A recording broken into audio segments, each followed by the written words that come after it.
Normally, astronaut training takes about 1 full year, and it includes such subjects as astronomy, astrophysics, flight physiology, orbital trajectories, or orbital management. Another part of the astronaut basic training is survival training.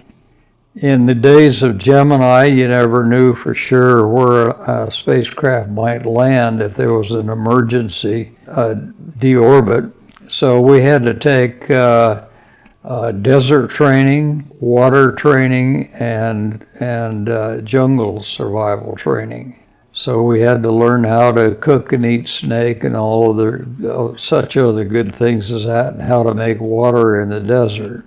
After that year and a half of astronaut basic training, our names were all put on a list, and that list was quite a bit longer at that time than there were seats available. And so we were all given other duties to keep us occupied and to help continue our training. 5 of us were assigned to the lunar module, and our job was to be with these lunar modules as they were being built. So we spent a lot of time there. I must admit that probably I have more time sleeping on the floor of lunar module number 6 than the crew who flew it on the moon. Well, my next job was to be on the support crew of Apollo 8. And Apollo 8 was the spacecraft that flew to the moon and came back but did not land. When they went behind the moon, they were supposed to do a thrusting maneuver to slow them down so they'd be captured into lunar orbit. So we just had to sit and cool our heels when they went behind the moon. And we knew if they came out a little early on the other side that they had not burned enough, not slowed down enough, and were going to just skip out into space. They wouldn't be captured into orbit. If they came out a little bit late, it meant they had overdone it.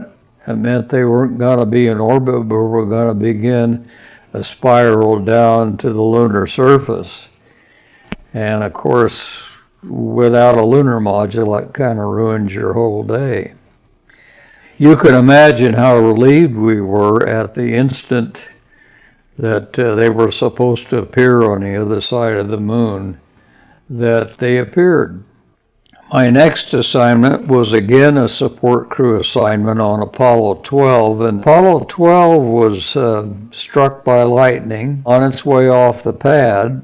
A nearby thunderstorm, there was a lightning bolt that went over and hit the very tip of the spacecraft, went down, the charge went down through the spacecraft, through the booster, down the exhaust gases, and grounded out on the launching pad. It killed the electrical power system, and the computers all died.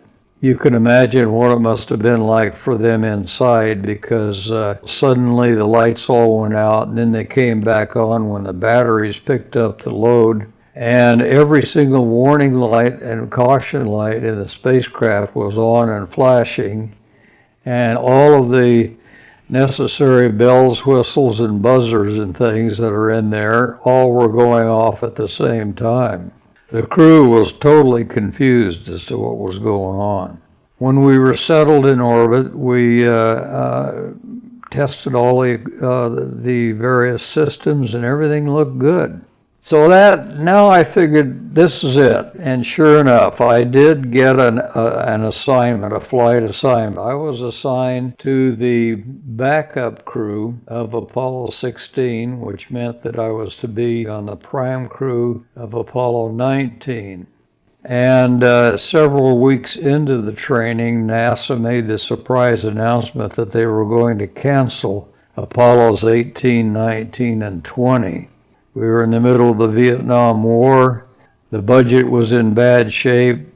So you could imagine there were 3 very, very sad hangdog guys moping around the office because we'd lost our flight to the moon.